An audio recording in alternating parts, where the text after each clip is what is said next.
Hey guys, welcome to the live show for The Shadow Rising by Robert Jordan, which is book 4 in the Wheel of Time series. A different edition, but it has sticky notes like stuck all to the Oh, front. do we have? Yes, we've got 3 different editions of that.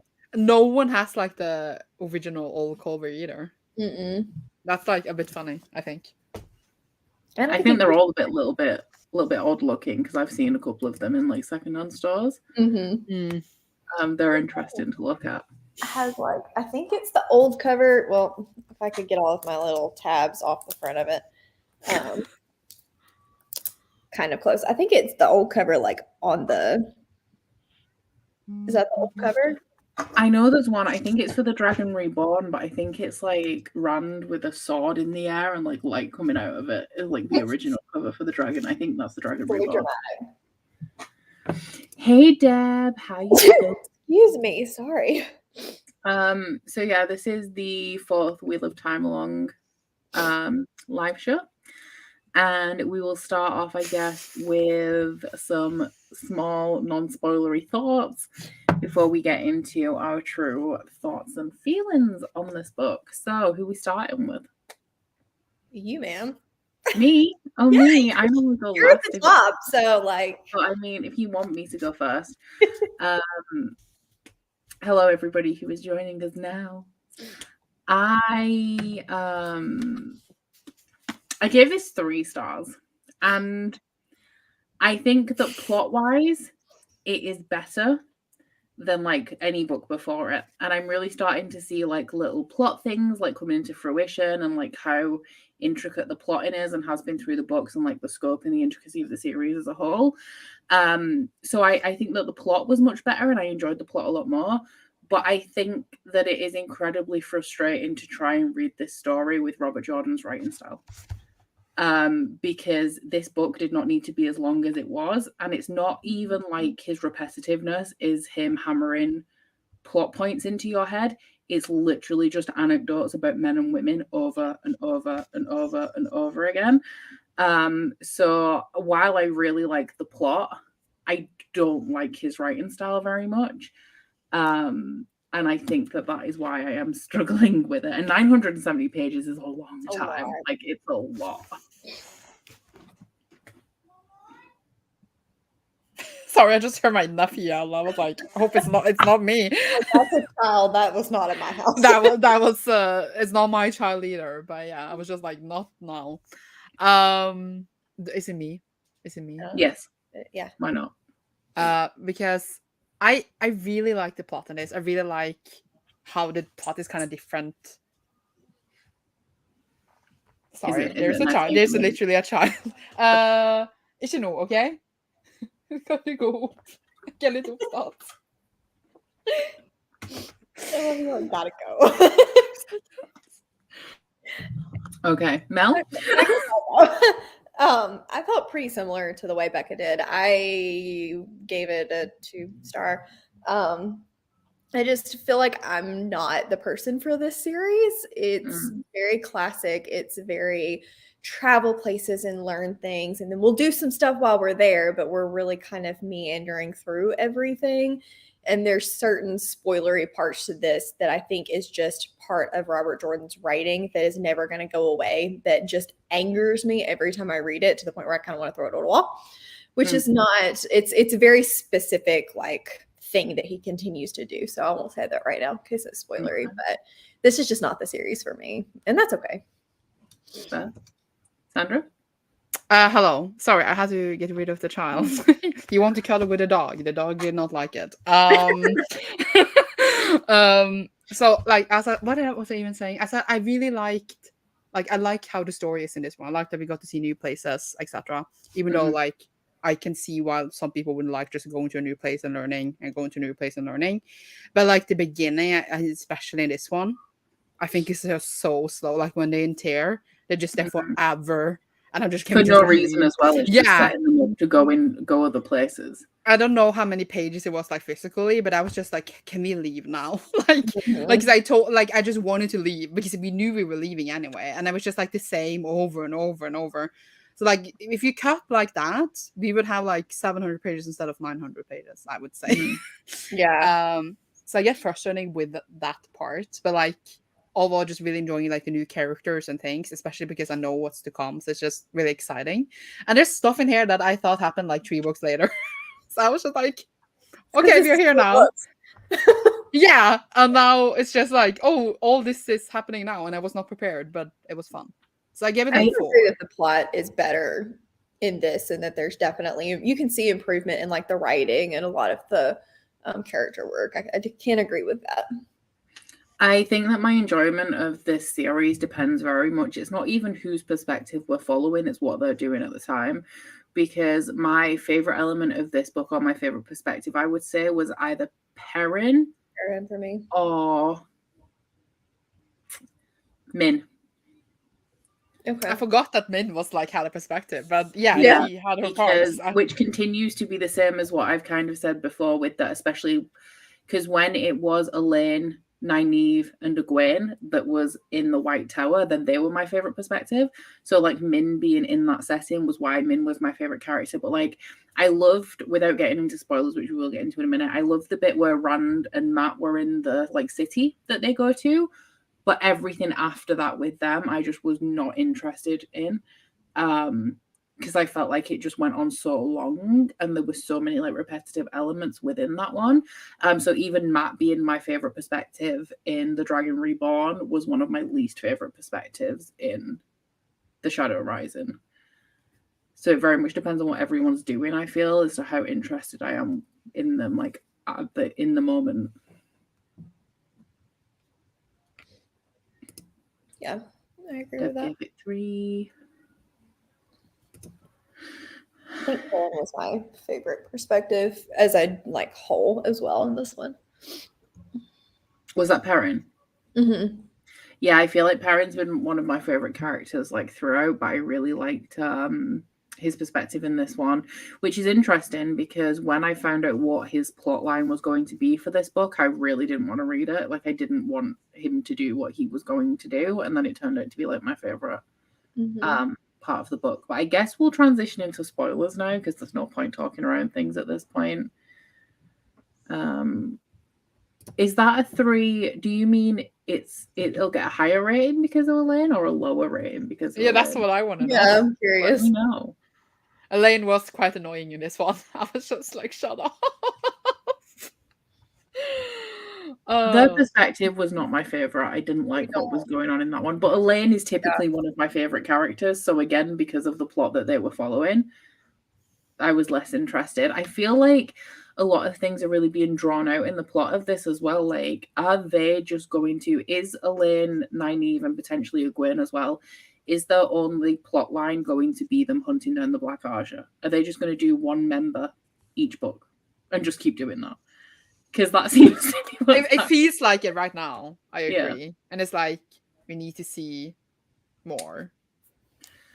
I think there was a lot of this in this book in general, because I feel the same about Fail. Like, I liked her for like I kept having moments where I liked her and then moments where she was like spoon feeding Perrin and I was like, no, I don't like you anymore. The thing that I said drives me up the wall that makes me really not like these books involves this. I feel like his female characters are purely there to either be a stereotypical bitchy female, or they are there to talk about how, oh my God, they just can't live without this man, and this man is their everything. And let me tell you about them. And wait, you need to take off all of your clothes. Don't sleep in your clothes because you can't figure that out yourself. And I'm just like, women are more than that. I'm gonna need them. I agree. I definitely agree. But I feel like he doesn't write men any better. He doesn't, but it just grates on my nerves more, I think, in the way that it's done with them. But I completely agree with you. I realized something, because like I said, he doesn't write women well, but I would argue he doesn't write men very well either. And I realized in this book what it is about the way that he writes characters that annoys me. Reading the Wheel of Time books is like being in a pub with old men. And the only people around you are old men telling you the same anecdote over and over again about how you can get your wife to do what you want and how you can get your husband to do what you want. And it's like going to see my great granddad when I was 5 and how he'll tell me like a little like riddle that he told me 75,000 times before. So like they all behave like old men in a village pub all of the time. And it's a little bit frustrating because like it's kind of like, yes, it is sexist. Yes, there are antiquated ideas on how men and women behave and how they should be treated. But like it's not as annoying as it usually is because it feels like it's coming from an old man who doesn't know any better. You know?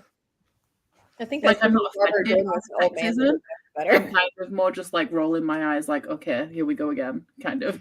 I think I could roll my eyes at it if it wasn't so much of the book. It's in every single perspective. It comes up at least every other chapter. And I'm just like, this whole fantasy story should not be about who needs to get with whom. And oh, my feelings are hurt because she doesn't like me. But I didn't want her to like me anyway. But man, my feelings are hurt because she doesn't like me. And I'm just like, I think it's because there's arguments that can be made that because of their age, like they would be focused, like Rand would be focused on girls because he's like what 19 or something.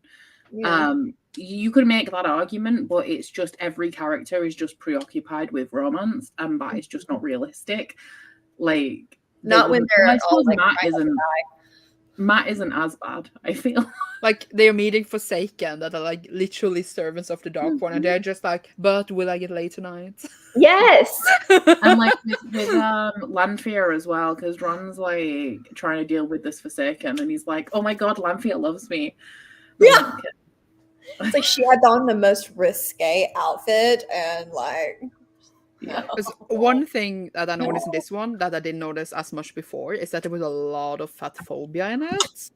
Yes. No, I was just like, what is going on? Because I guess I didn't notice the first time I read it as much, but I was just like, it was intense because I noticed several times. And usually if it's like one time, like, okay, it shouldn't have been written, but it was like over and over again. And I was just like, geez, dude, you have to come down with this fat phobia. It was just like, I didn't like it. Yeah, and then Egwene kept having moments where she regretted telling Rand that she wasn't interested in him. And it's like she was still sad that she had to tell him that she wasn't interested in him, even after he told her that he wasn't interested in her. And it's like I just don't know why the focus is so much on romance for every character. And like Deb said, like if the romance was a little bit better written, maybe, but I don't buy any of the relationships. They don't seem to really like each other. I was like, Perrin got married. Wait, what? Because I didn't see it. I didn't see that really build up. She fussed over him the whole time like a mother hen, but I never really saw them have moments where it felt like they were partners. If that. But then I did really like the wedding scene, and I thought it was quite smart. Yeah. Oh, but I don't like Aiel, so I didn't want them to get married. Even though I knew they were going to get married, I was just like, no. Oh, see, I had moments where I did really like her, but then there was the scenes where like she was spoon feeding Perrin, and I'm like, stop it.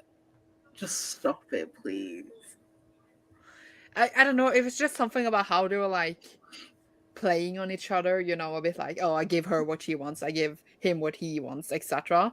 But it was just something about how it was just so much of it. I was just like, I'm tired. Just can someone die? Rachel's point here is interesting because I also noticed that whenever he described an attractive girl in the village, she was plump. And I'm like, you can't have it both ways, my guy. He's like, oh, he'd be good with her because she's nice and pretty and plump. And I'm like, okay. I guess a lot of the story is like, I guess the characters' connection to each other, and that's why you're supposed to care about them. And I like how like they team up different places, but I do get like it's a bit like over redundant of like repeating over and over like how much they mean to each other. Yeah, I do. I can always get behind Lan and Nynaeve as well. Though they had a really good moment at the beginning of this book that I was like, yes. When I don't even care that there's no like lead up to them two. I just love the fact that like, you never see them together, and then like they'll just have like a random moment where they scream at each other. I love it. I love it. He just came and he was just like, I want to go with you, and she's like, you're gonna go with Moraine. And he was like, but my heart. Either way, I want to talk a bit about what happened in each perspective, because we had like some interesting things, I guess. Mhm. So like with we can start with Elaine and Dan. They met Morgan, I remember her name. The Forsaken. Gideon, yes. That can like remember that it says like Moff Gideon, which is like somebody from Star Wars. Okay. She like what's to say, mind control them a bit and stuff there. And then we had Tam. We know that he was together with Morghese, not Mogadine. That's another thing. Like the names, they're all the same. Oh god, yeah, not every fantasy book. And in the Elaine perspective, I'm like, they introduced the character that was called, was it like Aegean? But like when you read it, it starts with EG like Egwene does. So I just kept reading like Elaine, Nynaeve, and Egwene, and then I was like, but Egwene's somewhere else, and then realizing that no, it's not Egwene, it's the Seanchan lady. Yeah. Oh. And then for the rest of the book, they mostly just call her the Seanchan. And I'm just like, well, then why even bother with the name? Because like, I thought it was interesting that they met one and they like realized, oh, they also just normal people, like just like they liked her before. What else happened with them? I don't remember in the end. They fought with Elaine and Nynaeve. They got the shackle to put on the Dragon Reborn. They did. Put on a guy that channels, which they're thinking. But then they gave it to the guy, the smuggler, and told him to throw it into the sea. And they didn't even go with him. They just told him to go do that. And I'm like, you got to trust him. Because he's a smuggler. Isn't he going to go sell that? You think? For a lot of money? Or maybe just the Forsaken will stop him. It seems easy since he doesn't have any abilities or anything, you know? Yeah. I'm also kind of lost with the Forsaken, and I get confused about what's the name of a Forsaken and what's the name of one of the names of the Dark One. I get that there are different places, but I don't get what each Forsaken does. Kind of, because it seems like they're known for things, but I don't actually know what they're known for. They haven't actually told us. I feel like the main one in this, I don't know, because I didn't love the perspective of traveling through the desert with like Rand, etc. But I don't know whether did him being Forsaken, the what are they called? Gleeman. Did the Gleeman being the Forsaken just come out of nowhere, or was it just me glazing over? No, I felt like it came out of nowhere too. I think that they looked at them and it was just like, yeah, they seem a bit what's it called? Suspicious. That's the word I wanted. But it's different from maybe being a dark friend to being a Forsaken. It's like a big leap, you know. So yeah. But yeah. But I'll admit I did zone out quite a bit just because we had a lot of movement, still travel, and you know me and travel, we don't drive. I like a travel scene unless it's through the desert, so that was just a big no for me. Traveling through the desert, I don't know what it is. Like, you can travel through literally anywhere else, but if you travel through the desert, I'm zoning out. You don't like those rolling hills of sand? I did find it like that we used so long in Tyr to finally get it going, and then oh, we made a portal, we are here now, and I was just like, what? I was not prepared. I was thinking we had to travel all the way to the waste, but no, we're just there for 1 second. Couldn't we have just done that 200 pages ago? I think that this is the one that Rand doesn't trust and Matt thinks is fine, but I know he turned up with the peddler, right? And I remember him turning up with the peddler and then being trying to decide what clan they go with. I don't remember. And then I remember random conversations with them, but nothing to lead me to believe that he was so suspicious. Speaking of suspicious, Lord Luke. Wait, who? Lord Luke. He catfished me. He catfished me bad. I zoned out through the way that he was described, and then later in the book he was described, and I was like, Rand's brother. Yeah? I'm trying to figure out who this is. The guy he's the guy who's in the Two Rivers, who's also Slayer, and when he's Slayer, he appears as Land's brother, but when he's in real life, he actually looks like Rand, and Rand has a brother, right? that killed his father.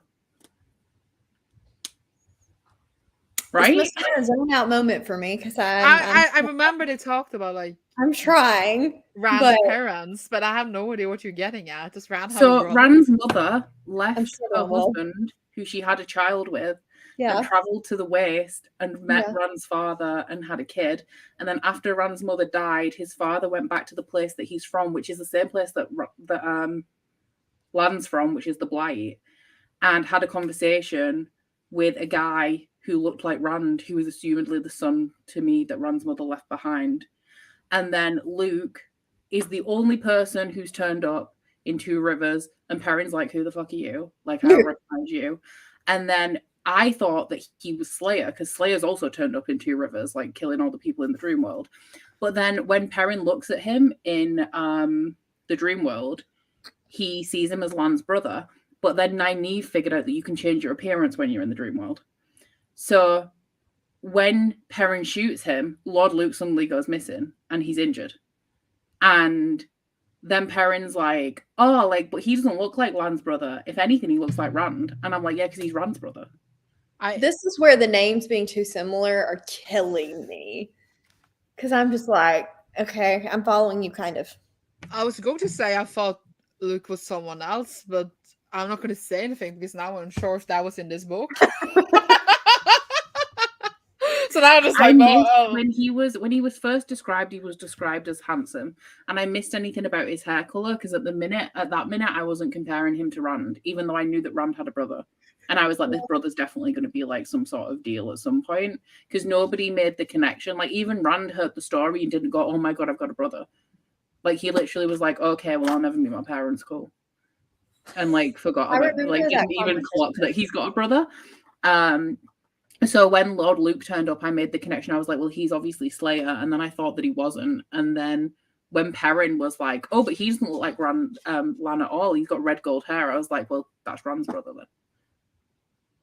I agree with Rachel. You're the meme with the string. Yeah, I'm just like, I think you're smarter than Becca. I think you're just smarter than the book. I don't know. I see where you're going with all of that. Like I follow you. I just didn't follow it in the book.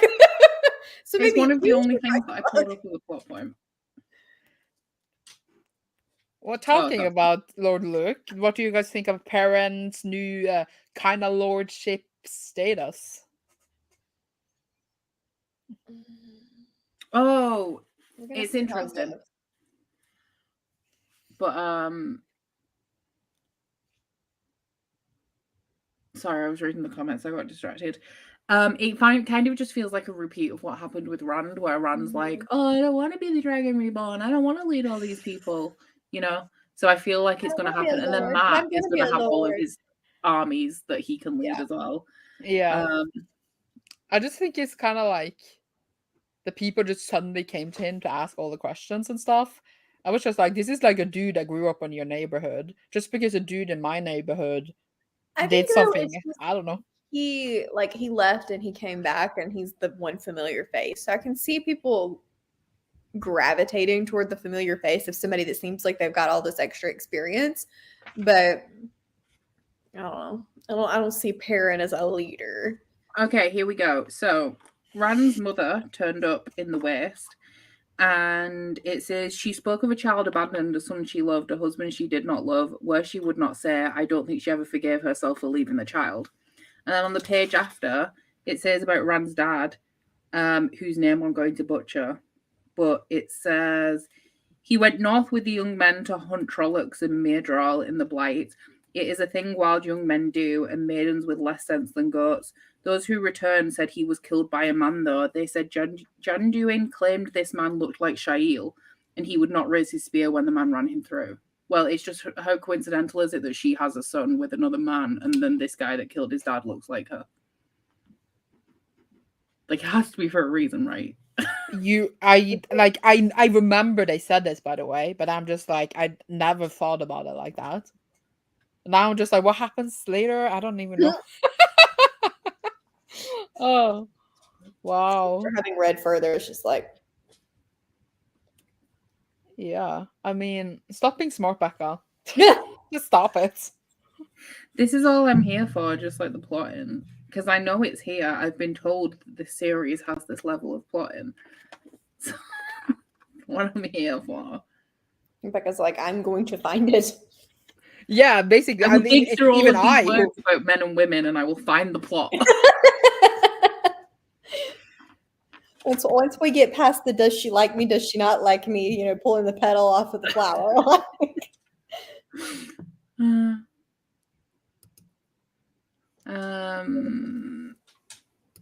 I love Lord Perrin.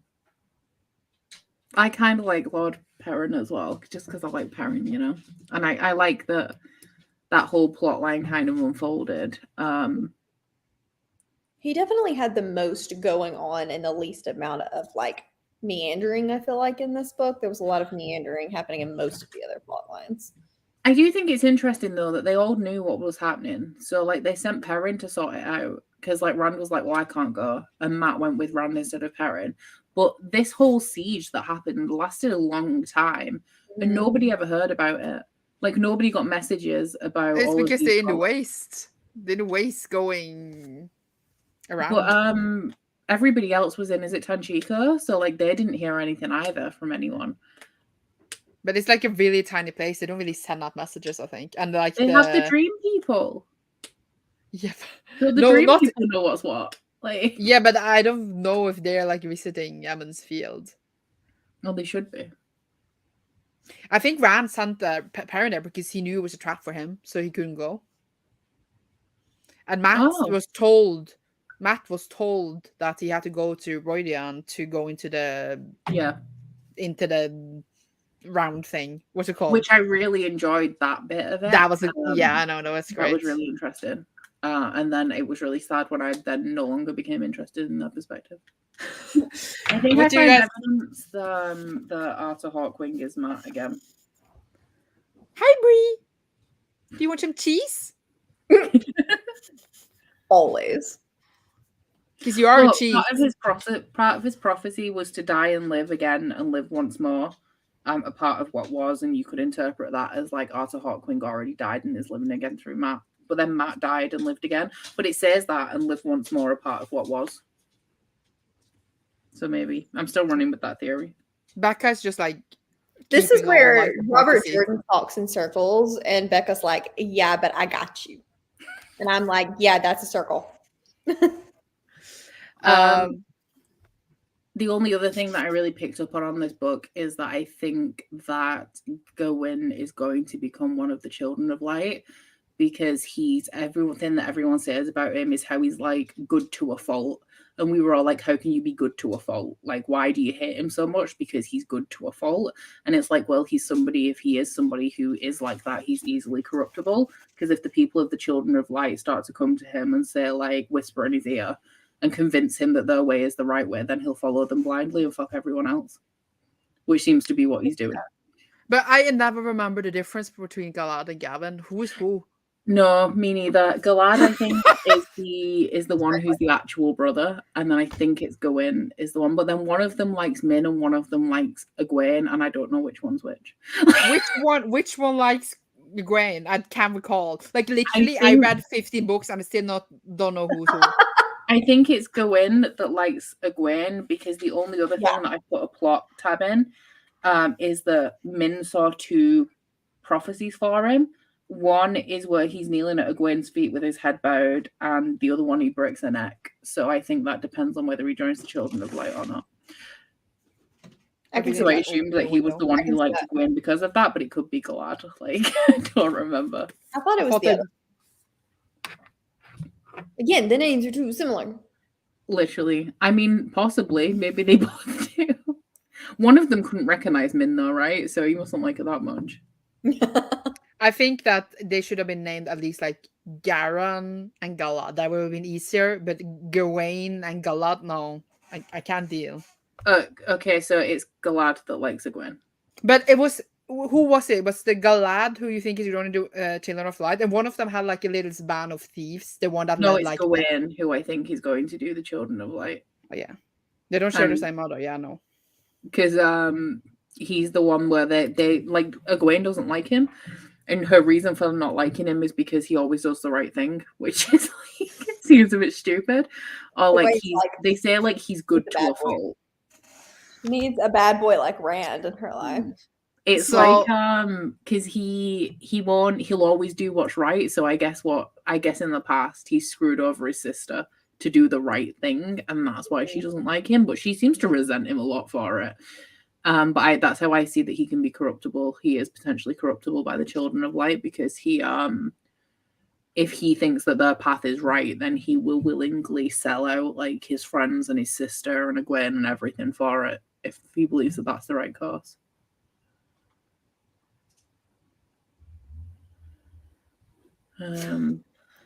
So with Rand, we have him being the Karakan surprise, obviously.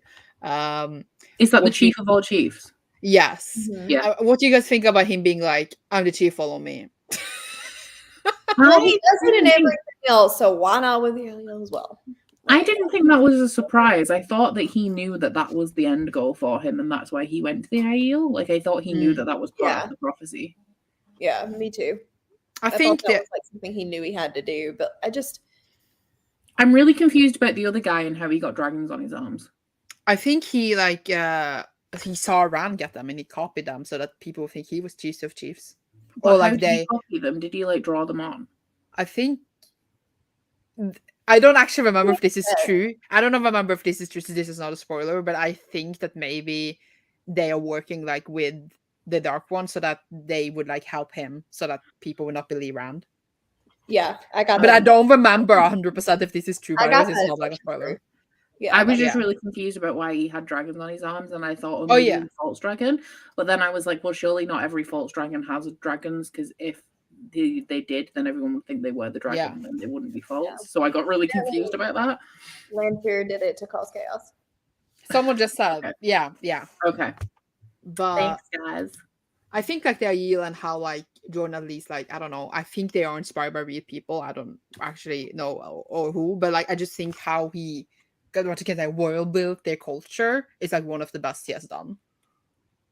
Because they feel very different, and I really think it's fascinating to learn about them. The only bad thing is that he will repeat that world building like 18 times, but I just think that like they feel like real people because like he really like thought through all the details of how their society functions different from like the people not living anyways, and I just thought that they're good.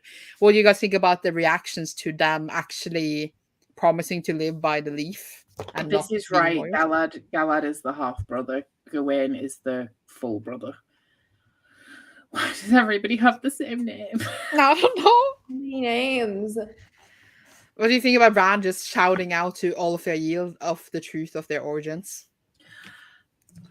Didn't go well. I think he's getting a little bit too big for his boots because yes, too big for his britches, as we say down here in the South. Yeah, he's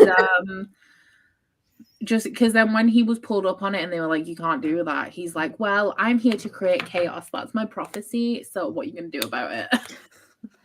And I'm like, yeah, well, maybe that's not the way that you're supposed to do it. I think he could have been a bit more subtle. Yeah. It felt very much like he was just trying to prove a point that he knew more than the other guy. And it was like, yeah, but like, I feel like you're lacking a bit of tact here. Yeah. Name of Rand. I don't feel like Rand has much tact in general, to be quite honest. And he says he has a plan, and I'm just like, what is this plan? Because I can't remember.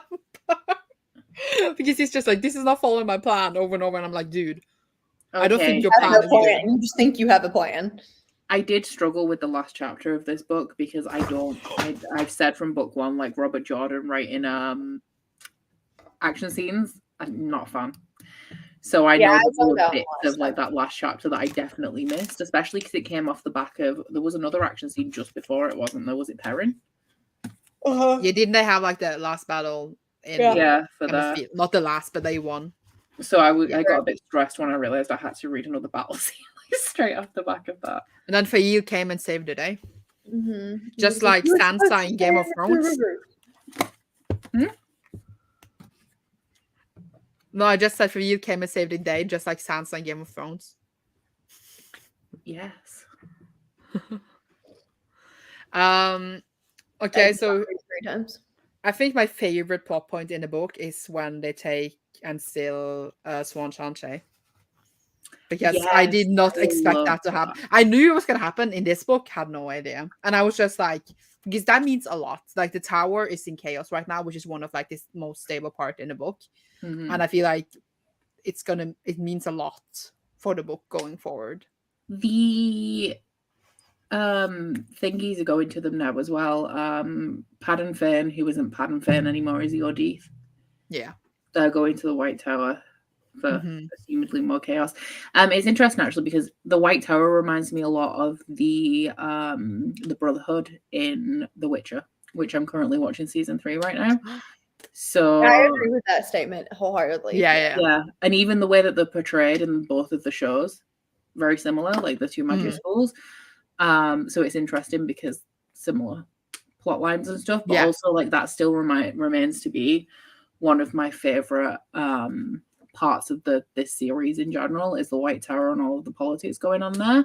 And Eleda, the one that actually did it, she's the one that was with Morghese, right? She was Morghese's Aes Sedai before Morghese sent her away. Yeah. So it is that one. So she basically was with Elaine when Elaine grew up ish. Is she bad or is she misguided? Does she think that she's doing the right thing or is she a bad person? You know, I thought we had a scene with her where she was like talking with not nice people, like on the dark side. I get confused between, because similar names, I get confused between Eleda and Leandrin. Oh yeah, maybe it was Leandrin. You're completely right. And maybe not. So Leandrin is definitely bad, and then Eleda, I had to check that she was Morghese's Aes Sedai. But I don't actually. Doesn't it say? I looked somebody up in the back, and it said is confirmed to be Black Aja, but was that Leandrin? I thought she was Black Aja, but it might have been Leandrin. Yeah, whatever. Yeah, so, definitely is. Yeah, it says Eleda. Because they would have wanted to be Morghese. She sometimes has the foretelling. But yeah, I just think the whole like White Tower thing, I kind of feel like you don't expect that to happen because like it kind of came a bit out of nowhere, but I thought that was really fun. I think it's just because the perspectives are so split because there's so much going on. Like there wasn't enough time spent in the White Tower for us to see it coming because like it was always a risk because she like the Red Aja just don't like her in general. And Eleda had been saying some stuff, but like there's a difference between them saying they're going to do something and them actually like having the power to do it. So I feel like it did feel like it came out of nowhere, but also like it could be predicted in terms of like it had kind of been suspected for a while. She thinks the tower was being run by someone keeping secrets and sneaking around and plotting to ruin the world. Yeah, because that's what's wanted. It is a matter of perspective as well, because she's Red Aja, so they don't really believe in the Dragon Reborn in the same way that everybody else does, right? Right. I think it's a bit confusing because they do believe in him, but they're just like, but we need to take him, but we can't steal him. But like they steal all the man they take. So I'm like, what if you steal the Dragon Reborn? I don't get it. I don't get their logic there for the Red Aja. Min bad. So you know, like Min you bad. know the Min bad. But they don't even like. They don't even like the Dragon Reborn in general. Like he's kind of like a necessary evil that they have to cope with. Yeah. So it's like they're not supportive, like I guess the other Aja are. But I'm just wondering how she gained so much traction off the back of it being announced that they'd finally found the actual Dragon Reborn. Like surely if there was any upheaval, I kind of feel like I would expect it to be before that. Because then it could be like, well, you're doing all these things secretly. For a false dragon, but like when it's actually confirmed, then surely she's moving in the right direction, the direction that everybody needs to move to, because the Dragon Reborn is here. Oh, Logan. Yes, I'm a big Logan fan. I don't know why, but I because he's kind of hot in the show. A little bit. To be fair, he's the guy from Money Heist in the show, so I kind of thought that Logan would play some part in the story because of the actor that they chose to cast him as. Like he's too big of an actor to be just like somebody who doesn't matter. So yeah, I do really like him in Money Heist, so that could be why. I mean, he's not like an uninteresting character, and so far he's not in love with anyone, so that helps. That does help. That's great. And he has a mysterious past because all Becca we know about him is freezes that he was a false dragon and then he was stilled. You lied, so we just heard false dragon and then it was stilled. Oh, I can't remember what I said. Oh, I said he's got a mysterious past because all we know about him is that he's a false dragon and then he was stilled. Yeah, true. I wonder actually what season 2 will like end with. Like what? I mean, I guess it would be tear. What does season 1 end with? It was them in the eye, and then they were swiveling around in a circle, and then Rand was like, "Don't tell the others I survived," and then he left. They went through the door into the waves, didn't they? And then Matt didn't go. Yeah. Yeah, but that was before. That was because he had to leave the show. But then they went to what's it called, Faldara. And then they fought in the eye, and then Rand, after he fought in the eye, was like, "I can channel, I need to leave," and then he left. Okay. And And he leaves everyone, and Egwene's like, "Don't leave." No, she was she there? I think that she thinks she's dead. He's dead or what? No, maybe she's there. But either way, and then Eve almost died, or someone almost died, and then Egwene healed her, and it was like super powerful. I don't remember any of this. And then Rand left, right? And then I think the next season will be him going to Tear. That makes sense if they follow the books. Okay. I'll take your word for it because I need to rewatch the show, apparently. The last thing I remember is them all going through the gate and that Matt didn't go. Oh, yeah, it's because he left the show and then he stood there awkwardly. They're replacing him. I wonder how they're gonna, like, whether they're gonna address it or whether they're just gonna replace him. Oh, I think he's gonna be healed by his dagger, and then he's just changed, healed into a new man. Yeah, that's what happens that's what happens when you go under the knife. You look different after. Okay. So just like a plastic surgery for that. It's the same. It's the same. It's the same shit. Being healed for an evil knife, plastic surgery. It's knife and both things. No, but yeah, I really like Swan's storyline in general because now she was the most powerful person like in the whole world, basically. Oh, was now she? She's no one. Oh, yeah. Sorry, I thought you meant like magically powerful. Then no, but like politically, she was the most powerful. So, and like, it's also interesting because they said that the White Tower's never been in turmoil. It's always been stable no matter what happens. So this is the first time there's been any conflict within the tower, which the way they're all bitching about each other, I'm very surprised about because none of them seem to like each other at all. I think they're just like been bitching about each other like really recently. They become very hostile. They actually talk about this a lot later, how like the tower has changed from how it used to be. So I feel like they're just good at like keeping things in Aes Sedai calm for a really long amount of time because they live for so long. Okay. But yeah, I think it will be interesting because we have Swan and what's her keeper called? Leandrin? Is that her name? No. Leida? Alida? No, that's the other one. No. You know who I need? The one who was still with her. The one who's usually like her treasurer. Her keeper of the chronicles. That's called. Yeah. What is her name? What's her name? Someone in the comments probably know. I can't help you. But she's also with her. Learned. That's not right. That's a typo. That's not right. That's autocorrect that's done that. Leanne. That was easy. No, is it Leanne? Leanne, maybe? No. Give me a second. Leanne, no, that's not Leanne. I'm useless. I do not remember. No, it is Leanne. Leane. Leanne. Yes. It says an Aes Sedai of the Blue Adder, keeper of the chronicles. Yeah. But she's also with her, so they're both still, and also Logain and Min. So I think it's like an interesting party, at least. That's what I was trying to say. Mm-hmm. I think that it's interesting their relationship dynamic now because she seems very bitter. It's like she never liked her to start off with because she's like being a bit sassy. Yeah. And I'm wondering if it's like, obviously I would be bitter if I was stilled because of her. But like the way that she's talking back to her is kind of like she never really liked her or agreed with her to start off with. Yeah. Maybe. So that could be an interesting dynamic. Who were they with? Oh, it's Min. Min and Logain, apparently. Do you know Rand is supposed to have like 3 loves? And I think a part of me, I think, is like, oh my god, cool, polar relationship. But I also feel like it's just very egotistical. Like he's supposed to have like 3 people to be with. Like another part of me. So do you guys? I really, really hope that it does not go down the road of sister wives. Like, please.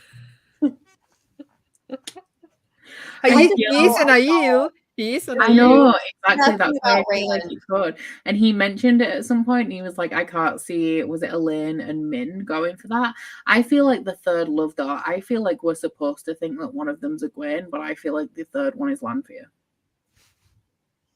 Because that's the point, right? She loved Lews Theron. She loves him now because he's a reincarnation.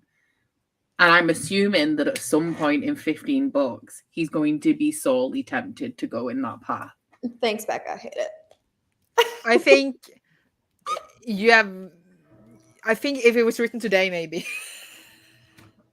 But like, then what's the point? What's the point of her ever having loved him? What's the point of there supposed to be his struggle between light and dark if he's not going to struggle down the dark path? I thought that she represented the dark path that he would go down.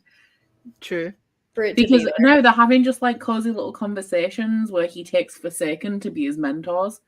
Like, I feel like in the show they will showcase this more than in the books, actually. Okay. But that's what I feel, and I feel like that will be interesting to see.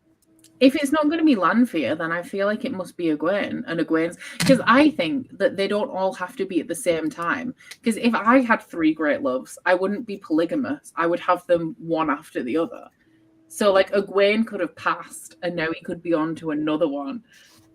And no, then, but didn't they keep talking about sister wives, though, so I feel like that's going to come up at some point. I'm really worried that sister wives are going to come up because of the way that, like, Robert Jordan is really shit at writing romances. But he tried. Because he's written it into a culture, it's not like bad because it's like random in his Aiel side and like they're honoring the part of him that is Aiel, and I hate it. I know in theory it is Paulie's is like in theory, but I feel like it's just very like he's so great. He needs 3. He is not. He is not. I know, but that's just how they set up the story. And I'm just feeling, as I said, it is how it's set up, but I don't like it. I feel like this could be possible, but if you're feeling the chemistry between them, I feel like it can't be right because there's no chemistry between people there's supposed to be chemistry between. So I feel like chemistry that we're feeling with, is it, how do you say her name? Is it Avienda? Avienda, yeah. Any chemistry we're feeling with her must surely be accidental, right? Avienda is like, I think, one of my favorite characters. I think I really liked her in this, mainly because she was being such a bitch to him. Yeah, I love it. But then I feel like that chemistry is accidental. Because if we can't pursue a path with Lanfear, then surely this series is too old for us to have chemistry in a bitchy way. I'm sorry, I just love Colin's comment. The only thing I knew with the series for starting is that Ran has multiple wives. Oh no, Colin! I know it's but it's also just what can you do, huh? Oh, okay. I'm gonna write a book where I'm the main character and I'm gonna give myself 3 wives as well. Do it. That's the only thing that can be worse than them all pining for each other constantly. Is for them to pine for each other in a relationship all at the same time? Yeah. Yeah, I'm not a fan. Oh god. More reasons to cancel, Rand. I feel like the series have many like a bit stupid things, but it's also just a bit funny to laugh about. They also contradict themselves. Maybe one of them will die. Well, they would have to have 2 die in order. But imagine having 3 wives and then they all get kids at the same time. No thanks. Peace out. But at least he's a dragon reborn, so he can have loads of servants that can do everything for him. I want to say a really funny thing about the wives thing, but I can't say it until later when you know, because I feel like this would actually make a lot of sense because of how frequently, like, you know, like how hindsight is 2020 now that this is a thing. like they do talk about sister wives a lot, and everyone's like sister wives. Like what is that? Like that's so new. Could I? But no, I couldn't. But I could. Yeah. But like the reason why he said it wasn't because of him, it was because he couldn't imagine Min and Elaine going for it. Elaine is the daughter heir of Andor. She deserves better than this. Mm-hmm. But the thing is that I just wanted to be more convincing like why they liked each other. Like I don't know why Elaine and Rand like each other. It's because none of them wanted full time. I like Dib's comment. Elaine and Rand. I don't know any of them like each other. No, I mean, the only one I complain about each other, all of them, even like Aiel and Perrin, just moaning about each other all the time. They're better than Rand. I really like Min as well. The character that I liked the least of the people who were interested in him was Egwene, and now she's withdrawn. I feel like Min. She was withdrawn the title. But Min was just like, oh, I see that I'm supposed to be with him in this vision. I guess I just have to like. And then she was just like, Min. Okay, I love him now. And I'm like. Min's the one who looks at him and she's like, but I love him. Like, it's fine if you feel like that about your man, but it's just like, what?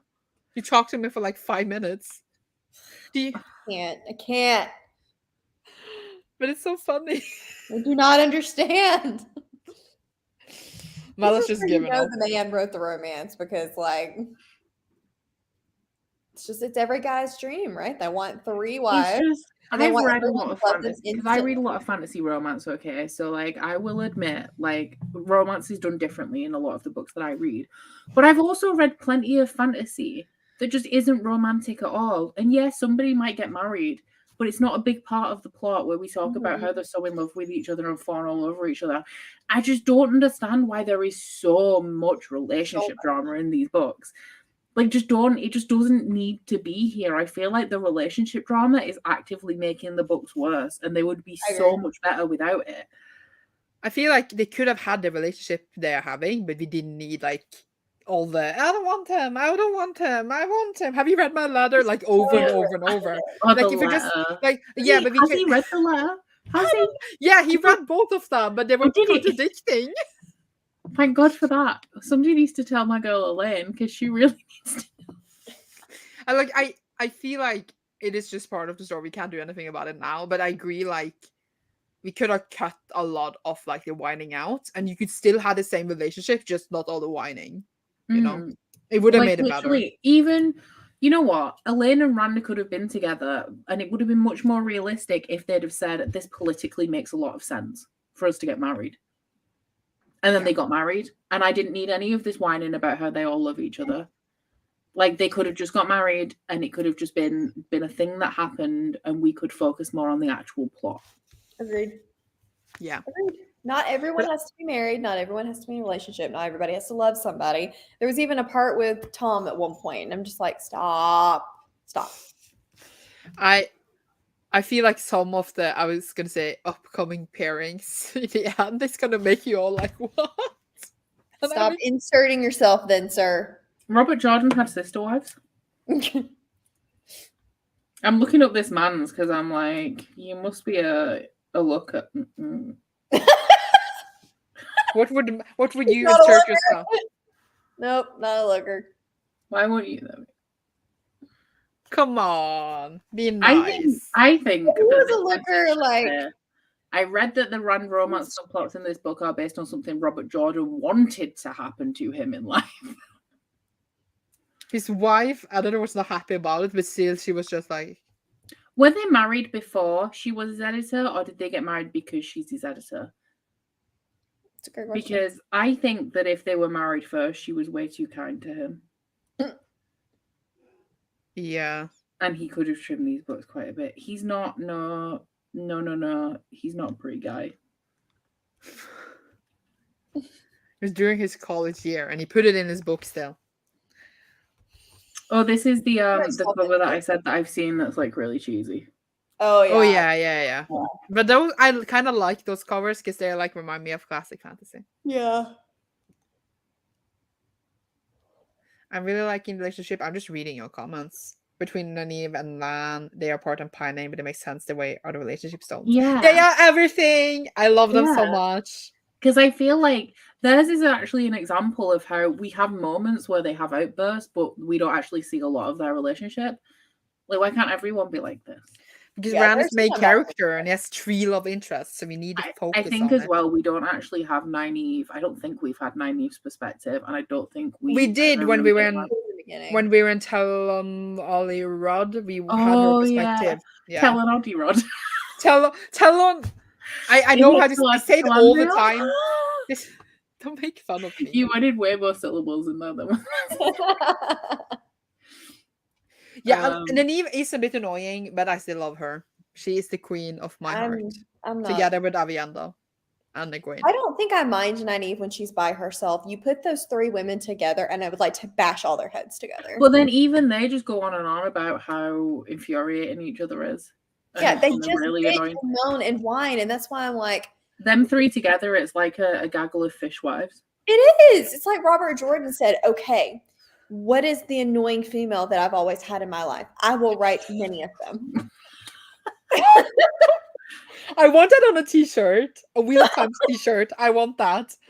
What is the annoying female in my life? I honestly just, the people who wholeheartedly love this series, like they it's not like they say that these things don't exist. Like they say that this book is annoyingly written, the series is annoyingly written, he's repetitive, it goes on, but they don't mind. They and don't I just care. don't understand. And I want to be them, honestly. Like because they're like, oh, it's cute. Like, oh yeah, Nynaeve took the bread all the time, and I'm like, I am annoyed by all these things, but I just kind of like I was super annoyed when I read through it as well, and I'm still annoyed now. But I'm also just like, but I'm enjoying the other parts more than my annoyance. That's fair. Yeah. Like I'm enjoying like the plot, and like seeing like the stuff in White Tower, for example, going to the Waste, learning about the like stuff like that. I enjoyed those parts, and I want to see it play out more than I annoyed about Nynaeve's braid. You know? See, for me, I haven't decided which is more annoying yet. Like I don't know whether my annoyance and frustration at the writing or my desire to figure out the plot is going to win. Yeah, I feel like it's going to be something really annoying. Like I'm going to give up at like book 11. I just kind of love the story and the world, and like I love the characters, even though they're whiny shitheads. This is fair, okay, because I hear that a lot of people think that this book, like the payoff is amazing, but I just don't know how anybody made it that far to find out that the payoff was amazing when they're actively reading it and actively being annoyed at all of these things. Like, how did they persevere? That's what book readers do. We read Stephen King, so we have to read this shit too. See, this is why I don't read Stephen King. I've never read Stephen King. I feel like this in 2023 I wouldn't enjoy Stephen King, and it's not my genre. So like, because Wheel of Time, a big part of why I'm reading it is not because I'm enjoying it or because I intended to enjoy it, although I hope that I would. It's because it's a building block of fantasy. So if I was a big horror person, maybe I'd want to read Stephen King, but it's not my genre, so it's not worth reading it to me. I think I just found out things about myself and my reading taste after starting this series, and I'm just like, plus I have a hard time with the payoff thing just because I don't love his action scenes, and I'm like, okay, if the payoff has all of this like action-y cool stuff, I'm just like, not sure how I'm gonna feel about it in the end. I kind of just I don't like any action scenes ever. Like no one writes the action scene I like. Like even in Mistborn when it's cool, I'm still like the you pulling and pushing. Oh yeah. No. Mistborn is one of the series where I love the action scenes. Yeah, I love them. Choreographed so well. They are, but at the same time, it's like what? Did anybody? Have you guys both read Stormlight?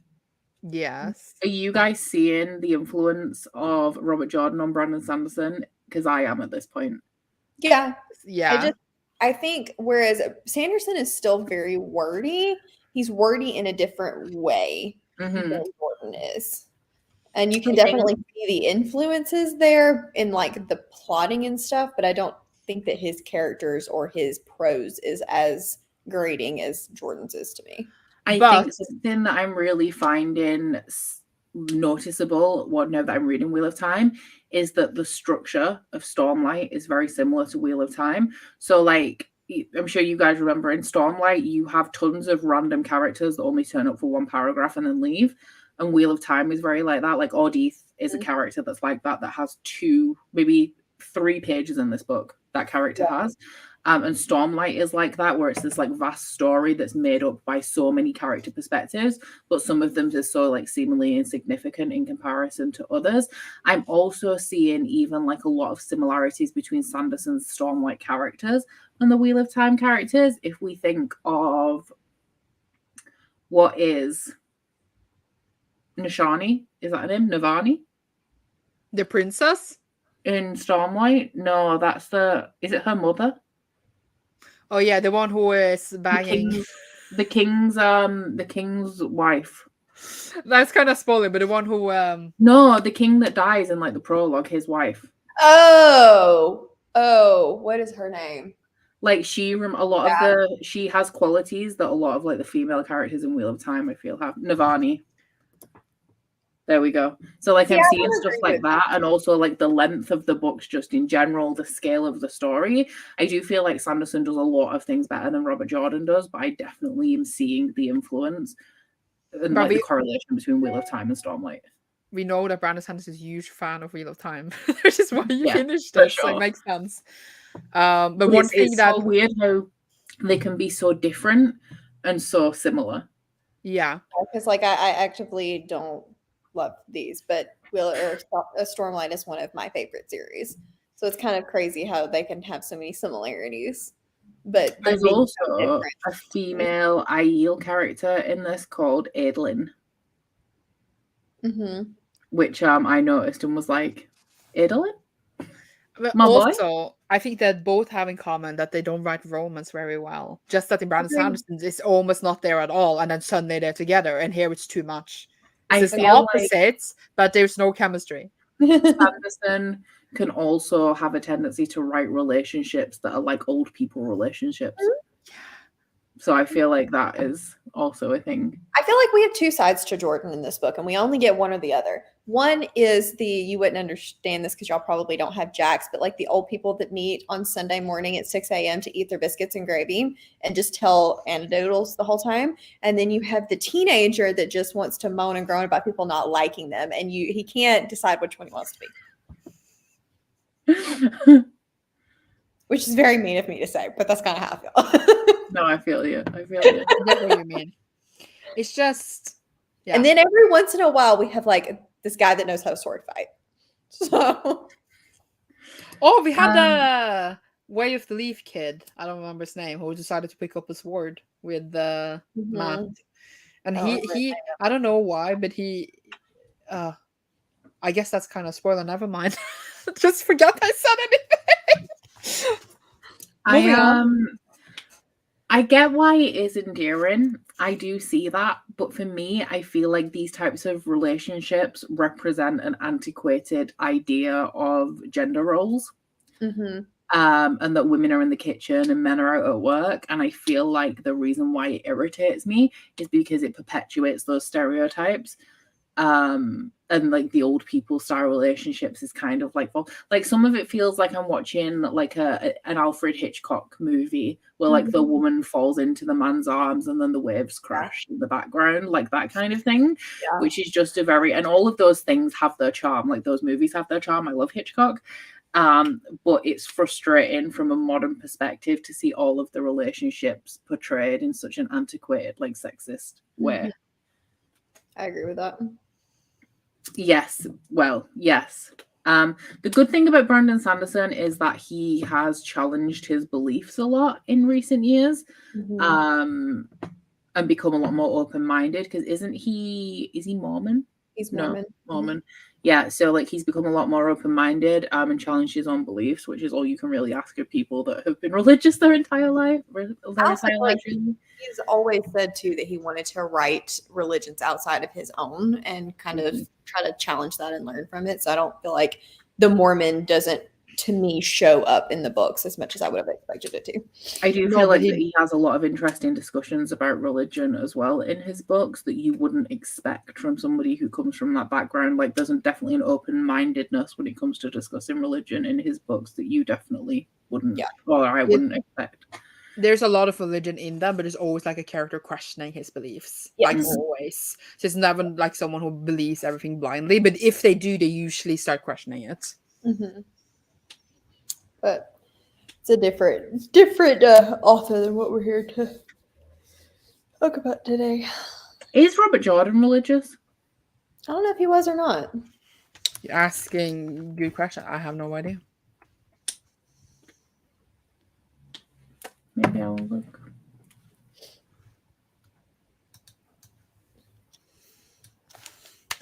So, bottom line, Mal, are you continuing with the series?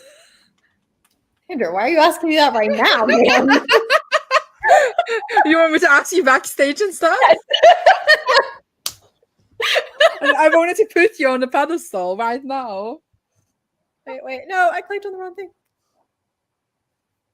I'm just gonna... I don't know. I don't know that this is the series for me. And I hate to be a negative Nancy for every bit of it because it's just not my vibe.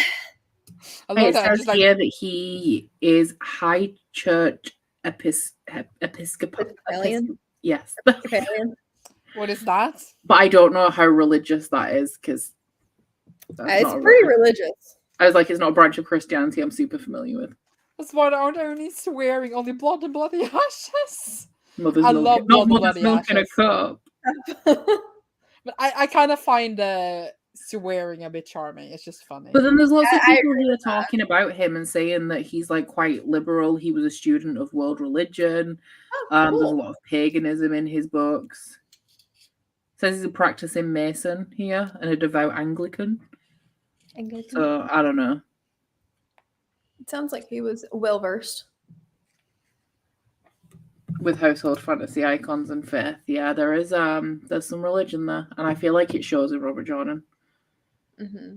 I feel like there's a lot of religion in Sanderson, but the way that he talks about religion, if I didn't know he was religious, I wouldn't assume it. I would assume that Brandon Sanderson is religious from reading his books because there's so much religion. Yeah. Oh, but the way that he talks about it, I would assume that he isn't religious, or he's not like so religious as religious as he is. I feel like only people that are religious though think about religion and put it in their stuff as much as, because as a general rule, somebody that's not super religious typically, or wasn't raised on it, typically doesn't think about it enough, I feel like, to make it that big of a That's true. I was going to say, like, I have a lot of opinions about religion, and we'll talk about it quite a lot, but I was raised Catholic, although I am not actively religious anymore. But I think he writes, like Brandon Sanderson writes about religion very well. Like he's yeah. But wait, I was just thinking, sorry, since we're talking about it, in the Wheel of Time, have they talked about what they believe in? I don't know. Do they just believe in the pattern and the wheel?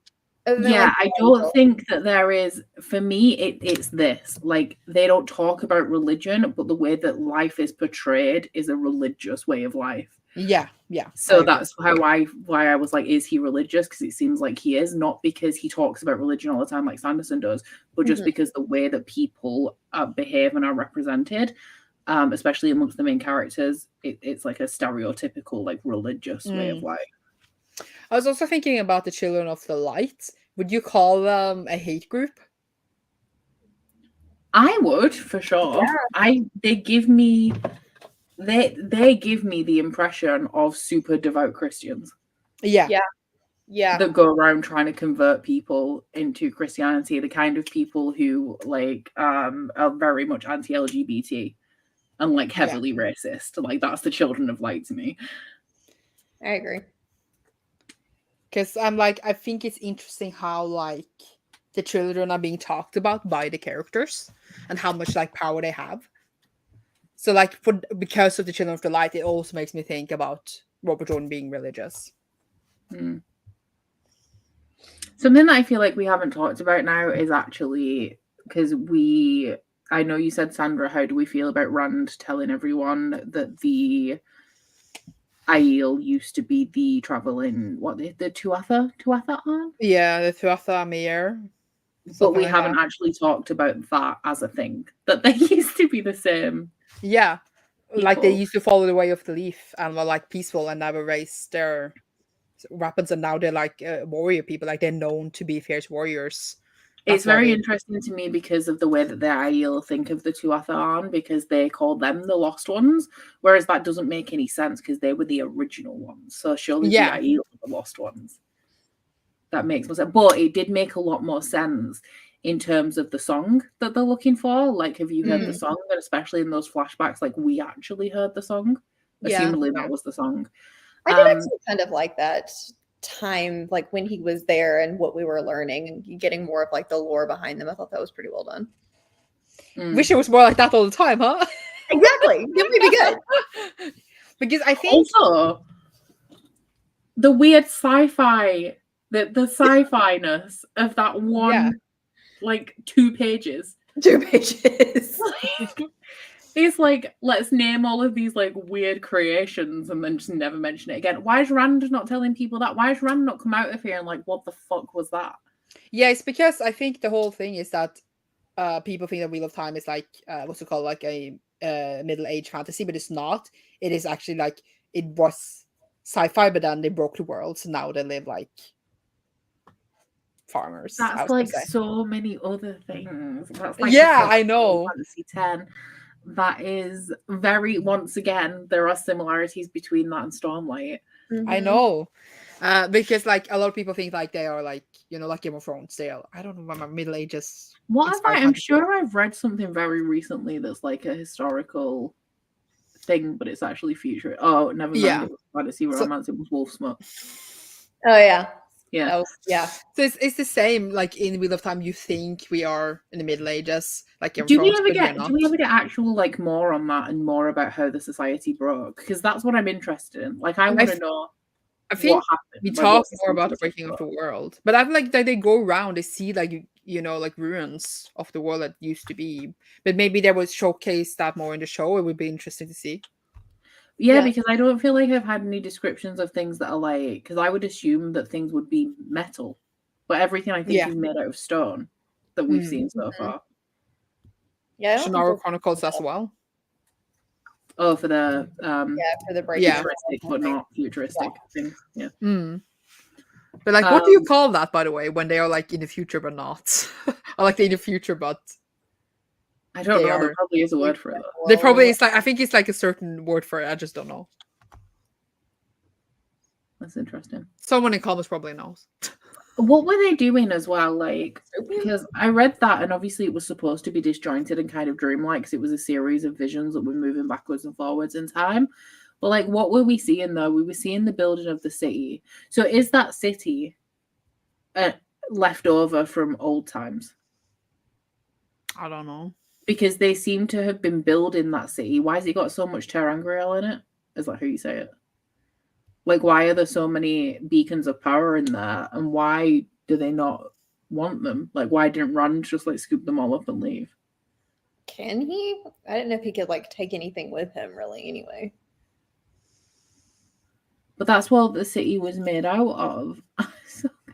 I think it's just so odd that, like, not that this is the concept of the world, that just we got a glimpse of it that just led to so many questions with no answers. So many questions. The answers are coming, I'm assuming, but I feel like Sanderson will give them to me if nobody else does. I feel like we want the story you're having, but we just want it written differently. With like more world building and like I've been saying this recently. Like, I like this story. I just don't think.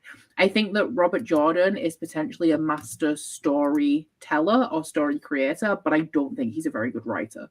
Yeah, I agree. If this were written, if we took this story and we took out most of the like traveling and bickering and like love stuff, it could be really, really good and something that I would really enjoy. But I'm personally having a hard time being that person that says, I see it, it bothers me, but I'm able to ignore it.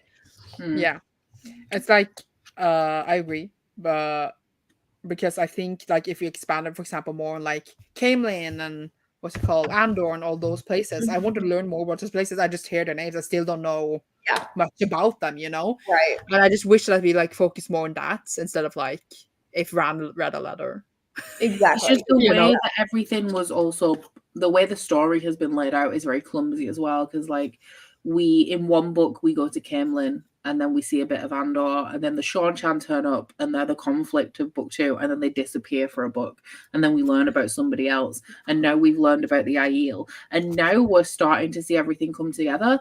But typically all of these things would have been introduced in a way that was a lot more streamlined, not like in book 1, here's this thing, no, forget about it, but remember it, because in 5 books it's actually going to be relevant. It's like Maybe it was plotted really well, but it wasn't structured very well. Maybe because the wife is the editor. No, that's mean. But I'm just saying, because maybe she was like, oh, in this part, this maybe doesn't make so much sense. And then Robert Jordan can explain it all to her. And then she's like, oh, but for us as readers, we don't have that insight, And where I feel like some authors are really good at giving you snippets as you go, and things that didn't seem important in book 1 finally making a lot of sense later on, you still have to weave those moments together as you go. And I feel like Jordan's doing a lot of throw information, move away from it entirely, circle back to it for a second, move away from it entirely, rather than weaving it throughout the entirety of the story. We're just getting big dumps. He's like, here's a dump, and then don't think about it for a while, and then it comes back as like an actual relevant part of the story. I feel like now it's starting to be a little bit more, not necessarily seamless, but we're starting to see the Sean-Chan relevant in a more subtle way. So the problem was that in book 2, he decided to make them the conflict. And then they just went away. Like, they appeared out of nowhere, and were a big part of book 2, and then just kind of disappeared. So it's the way that everything was introduced that seemed very clunky. It took me a minute to like wrap back around to who they were, because it was such a dump and leave kind of thing. Yeah. I feel like Robert Jordan had like a really great idea, and he sat down writing it. And I feel like if maybe had given him more time to it, maybe, etc. Like, try to plot out more like how we want to tell the story, because he definitely had great ideas. But I feel like he didn't know how to write it properly. And I like I feel him. I have great ideas I want to write too, but like I'm so scared of like writing in a way that like it won't make any sense. And I feel like if it just been written a bit differently, maybe written, I don't know, not necessarily in another year, but just differently than I agree with you. I feel like this is, I know that there's at least 3 books where even fans of the series say nothing happens. That's very true. Slog. It even has a name. The Slog. It is so that it has a name.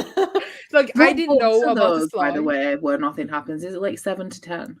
I think it's like 7, 8, 9, or 8, 9, 10. 7, 8, 9. It depends a bit who you ask. But I didn't know that the Slog was a thing. And when I was in the Slog, I was like, wait, what? Why is nothing happening? Like, the only thing that, like, you literally just read the epilogue and you get like the last chapter. I think that I've done all right, because the way that I'm reading it, I've already set myself up to read through the Slog, because I will read 50 pages a day no matter what. I love that. Like, I have a schedule. Yeah, I love it. But it's just, I'm not saying that they are bad. It's just like all the things we just talked about. It's just that over and over and over and over. We just go in circles for like 3 books. But if you get over the Slog, you're in a great place.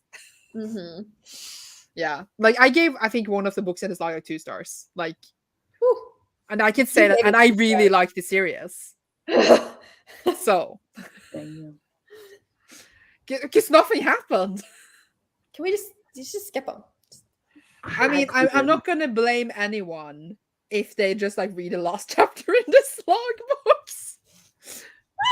I think that this as well, something that we may not be able to have any insight on, that I can only kind of gather from things I've seen around, I guess, is that fantasy in 1990 was very different. Like, if I go to my local used bookstore, they have 4 bookshelves, like massive floor-to-ceiling bookshelves full of classic fantasy, and you will see the same author on 25 different books that are all set in the same world.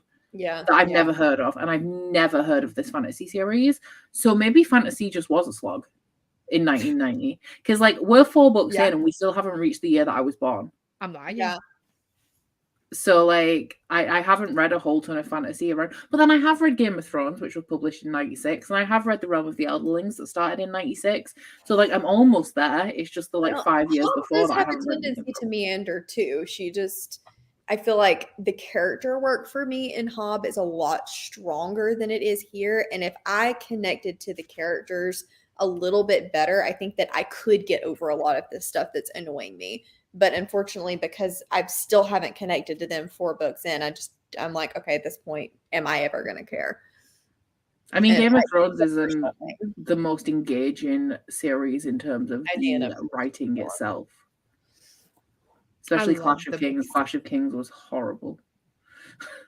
I need to go back. I need to read them, but I'm kind of one of those people that's like, I sort of DNF'd it the first time, and I could just let them look pretty until they're finished, and if they never are, then they can just stay looking pretty.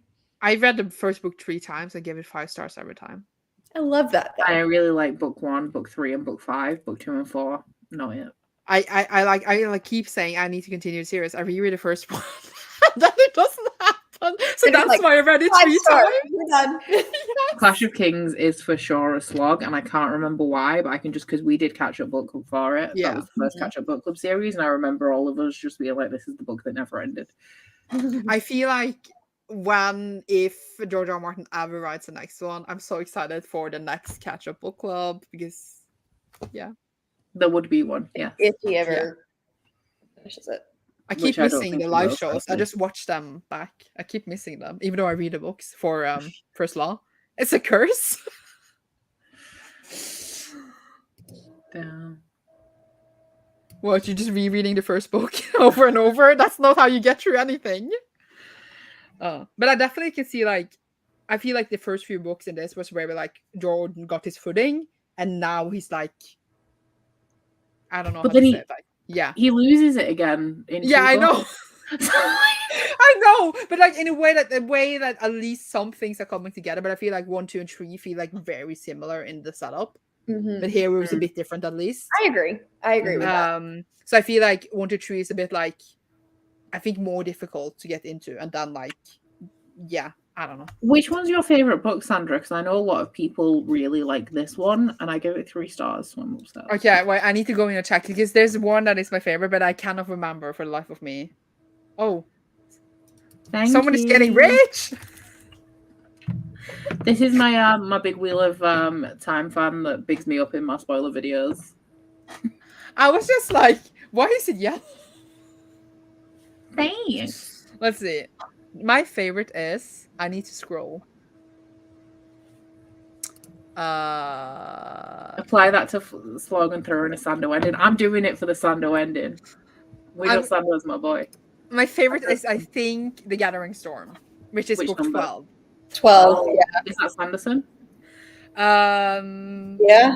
Yes. Yeah. It's the first Sanderson. Yeah. How many Sandersons are there too? Oh, 3. 3. Oh, but it's just books 7 to 10 until then, like. Because he did what, 12, 13, 14? Yeah, it was supposed to be 1 book, but then it was like, it's too much. We need to. Who did the prequel? That's Robert Jordan. But the prequel is, I think, my 3rd favorite. Like, on when do we read the prequel? I think it's after book 10. I think. Yeah, I thought it was between 10 and 11. Yeah, but that is short, so then we get a breather. Isn't that like 300 pages still? Yeah, but it's really fun. There's a lot of land, and that's what we want in life. Yeah, I do. And booty. That. Yes. Are the Sanderson books characters less annoying? Personally, yes, but that depends, I think, on who you are. Gathering Storm is my 2nd favorite after this one. Audio the slog. I feel like this felt like I can't because I'm just really not tolerant to audiobooks. Like, I pay attention less to audio, which is why I don't listen to a lot of audio in general. So having to audio something that already isn't interesting will just not work for me. I think Dab is wrong that it would have been 30 books long. I think it would have been 45 if Jordan had written it. I was like, first there, I heard you say I disagree, and I was thinking you were about to say, I think they would have been like 20, and then you said 45, and my brain had to like catch back up. No, I literally think that he would have just gone on and on and on and on. Like, because they said that when like they got the notes and everything, they said that he had like no plans to finish. He said that it was going to be like a few more books at the time. Ooh. And, like, calculating that, I think like at least it would have been like 20, but then knowing Robert Jordan, it would have been like 45. That's what I feel. 40 at least. Man. No thanks. Too many. And I'm the type of person, like, I don't even want Sanderson to write Stormlight as a 10-book series, because personally, I feel like that's just too many books, especially with them being that long. I don't think. But they're split into different story arcs, and I think that there's going to be different characters. So That's different. That's different. But like a fantasy series that is basically 10,000 pages is a little bit much. It's a little bit much, but I love it. I love spending a long time with things. I don't like it when they're too short. Fair. Because then I get like, oh my god, I only have like 300 pages left for them. When the last book comes out, I get depressed. That's fair. That's fair. That's when you do like me and TV shows and you just never read the last 100 pages. I just never watch the last episode. And then I always still have one that I can watch. I never watch it, but I do still have one that's not over for me yet. Guys, I've been in a depression and procrastination hole, and I started a K-drama, not realizing that it has 30 episodes and that's just 2 seasons. And I was like, and they were like an hour and 20 minutes long each episode. And I was like, wow. I love that for you. That's the best thing. I'm going to be in it for a long time. I really struggle, though. I don't watch a lot of films anymore because I don't have the attention span, and every episode is like a movie, so it takes me a while to like actually put them on. Yeah. I currently rewatching Supernatural. 2.5 hours long. Yes. I remember Becca saying in one of her vlogs, she was like, what was it, Sprint? She was like, yeah, we usually watch an episode when we eat, but Stranger Things lasts for like 1 billion years. Yeah, which is great. We're not complaining here. I unfortunately DNF this one. Oh. Are you gonna take it? I was gonna say, are you gonna continue? But maybe you're gonna continue after you get no. That's it. I mean, that's it. Yeah, that's, to be fair, I feel like by the time we get there, it's not going to be as much of, well, I don't, for it to be called The Slog, I am actually genuinely concerned about how slow it could possibly be. But I also feel like they're actually a bit shorter than this one. Like someone like 5, 6 quarters. What doggy? Yeah, he's being needy. I'm not sure for like definite what's happening with Stormlight because I still haven't read Rhythm of War, but I think that Rhythm of War is a transitional book in between 2 story arcs, as far as I'm aware. No, I feel like it's 5 books, and then like that's part 1, and then a new part comes 5 books after, and I think that's about something else. Yeah, it's 5 and 5. So the next one, the one he's writing right now, which is Stormlight 5, will be like the final one in the first arc, and then he's gonna take a long break. I think like 3-4 years. So then he's gonna write because I worked out that if he published them on the schedule that he had published them already, so every 3 years, I would still be like nearly 50 by the time they were done. Mm-hmm. Yeah. So he's going to be dead. No. He legit said, if I ever get hit by a bus, I don't want anybody finishing my series. Y'all just gonna have to get over it. I think he's gonna focus on Mistborn Area 3 and maybe Elantris. If I started reading this series when I was 27 and it was only going to be fully published by the time I was 50, and he's taking a break in the middle.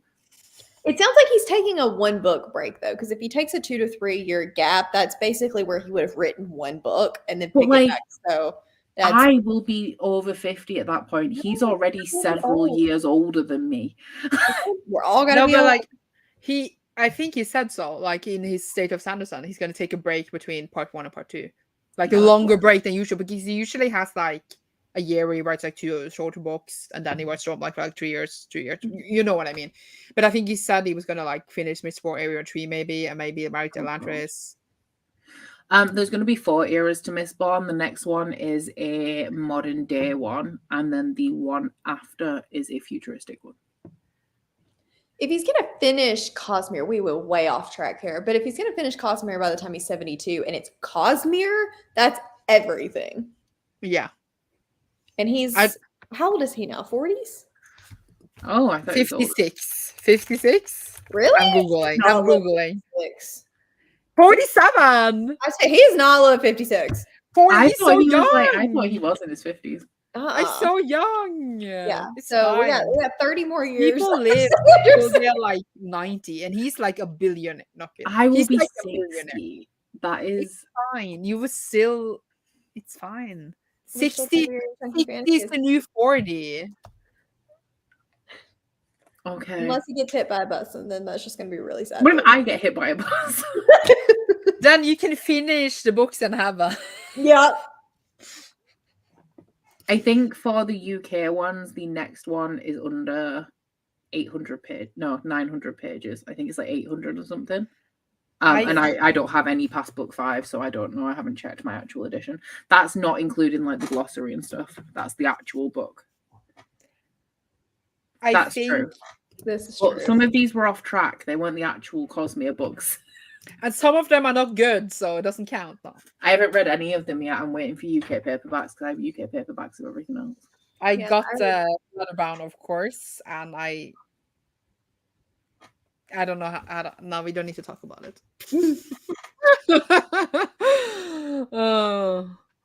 They feel a bit rushed to me. That's all I got to say. Yeah. Fair enough. Go hype right now. That is an excellent idea, Rachel. I was going to say, I think George R. Martin would die before Brandon Sanderson, so I don't think we get Game of Thrones.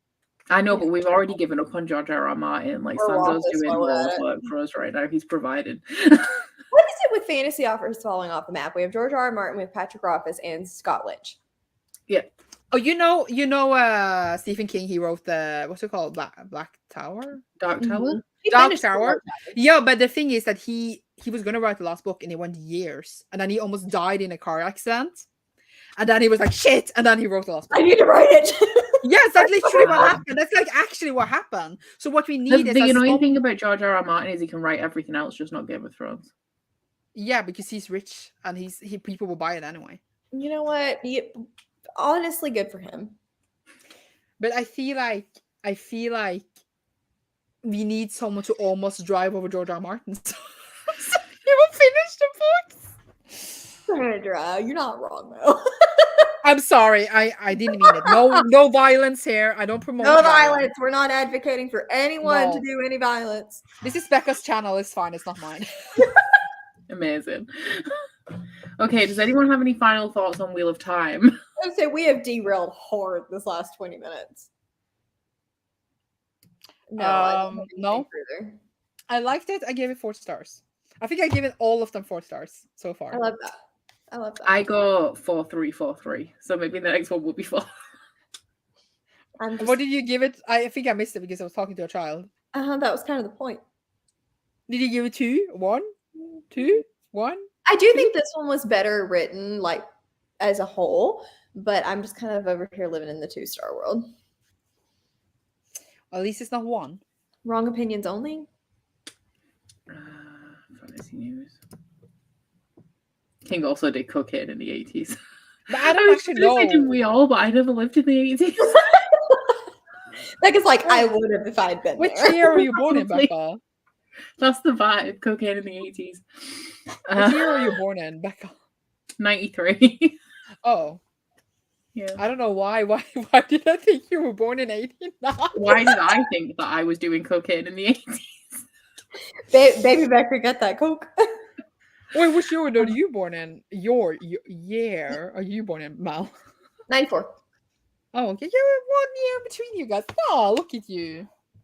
Either way, whatever. Okay. Next live is on my channel, I think. Yeah. October. In October. Can I request that it's like halfway through the month because I am in Rome until the 30th of September, so I won't be starting until I get back, which will be October. I want the live show on the 30th of September. No, I'm joking. Okay, but you'll be doing it by yourself because you're the only one here. Okay, well, we can talk about that. Okay. Yeah, okay, bye. Thanks for joining us, guys. Next live show on Sandra's channel for the Fires of Heaven. Is that right? What did you know in the title? I just say Wheel of Time Book 5. It's only because I got it off the shelf earlier to see how many chapters it was because I was considering reading 1 chapter a day until it was over instead of having to do 50 pages a day. But I just don't think I can be bothered. So, but is 1 chapter a day more than 50 pages a day or less? It would be less, but sometimes it would still be like 20 pages a day, and they can be a slog some days, depending on how I'm feeling. Okay. Depending on whose chapter it is.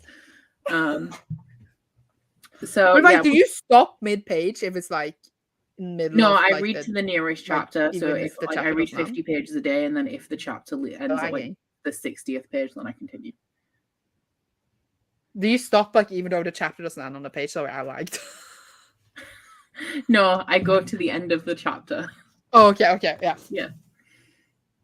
That's too much chaos. I am glad. Right, I'm actually going to end it now. I'll see y'all in October. Bye. Bye.